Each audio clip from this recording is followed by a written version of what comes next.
The air smelled of wet earth and fresh-cut grass.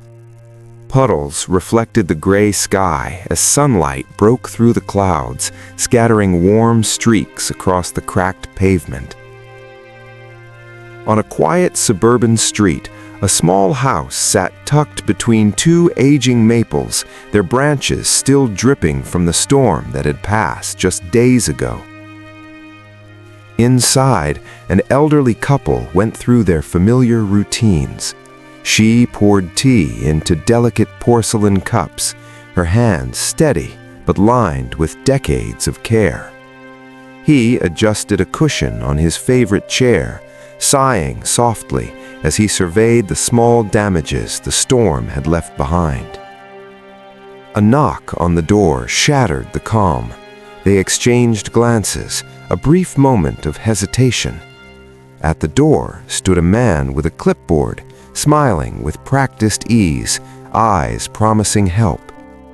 He introduced himself as a contractor from a storm relief roofing company.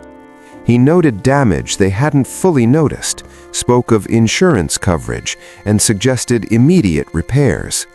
Inside, he spoke with measured tones, balancing authority and empathy. Every word built trust, every pause nudged them toward compliance. Outside, sunlight fell in warm streaks, highlighting the disarray left by the storm.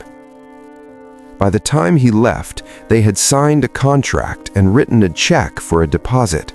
The promise was swift repairs, a safe home. But the storm had delivered more than rain and wind.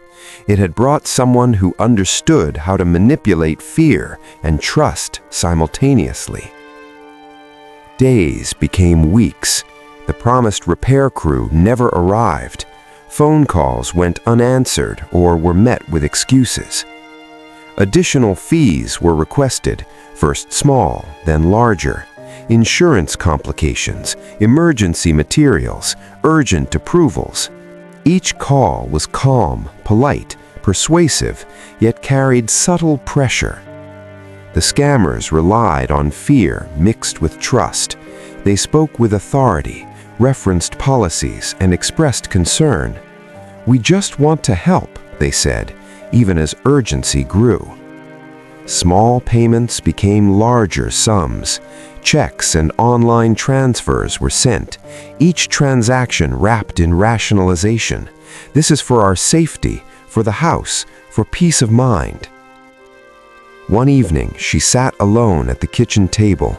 The lamp's soft glow highlighted a tremor in her hands. She traced the numbers on the bank statement, lines that once represented decades of savings. He sat quietly nearby, listening to a voicemail explaining yet another insurance complication requiring immediate payment. Their home, once a sanctuary, had become a stage for subtle manipulation. Anxiety lingered in silences. A sense of security, built over decades, was replaced by doubt and confusion. The promised repairs, never coming. The money, gone. The couple's story is far from unique. Across the United States, millions of older adults face similar scams.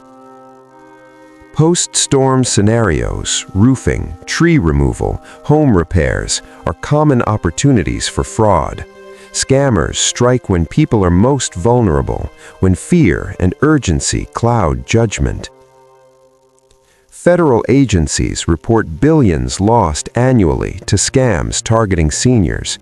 Thousands of complaints reach the FTC and FBI each year, yet many victims remain silent, burdened by shame and embarrassment. Scammers exploit trust, urgency, and vulnerability.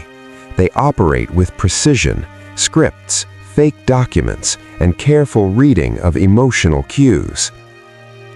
The emotional impact often matches the financial loss. Anxiety, depression, and self-doubt linger long after the money is gone. Behind every statistic, a living room like this couple's, a quiet street, a family disrupted by deception. These scams are not just about money, they are about exploiting human needs for trust and security. The first line of defense is recognition. Scammers thrive on secrecy and pressure. They want victims to act quickly, without verification, without reflection. Legitimate contractors provide credentials, written estimates, and references. They allow time for questions and never demand immediate payment under threat. If something feels rushed, pause, take a breath, seek advice, trust your instincts. Community and resources are powerful. Senior centers, local agencies, and national helplines can guide victims and prevent fraud. Reporting a scam isn't just about money, it's about protecting your community. Recovery is both practical and emotional. Counseling, family support, and open conversations rebuild confidence and a sense of safety. Across neighborhoods, life continues. Children play where shingles once lay. Neighbors greet one another. Sunlight glints off rooftops. Homes, once violated, slowly reclaim their sanctuaries. For the elderly couple, the experience becomes a story of resilience. Their home may have been breached, but their lesson protects others. Their words transform fear into guidance. Even after deception, humanity endures. Empathy, vigilance, and education become shields against exploitation. Awareness turns fear into foresight, and resilience emerges not despite loss, but because of it. The storm has passed, but the lessons remain. Quiet, persistent, deeply human.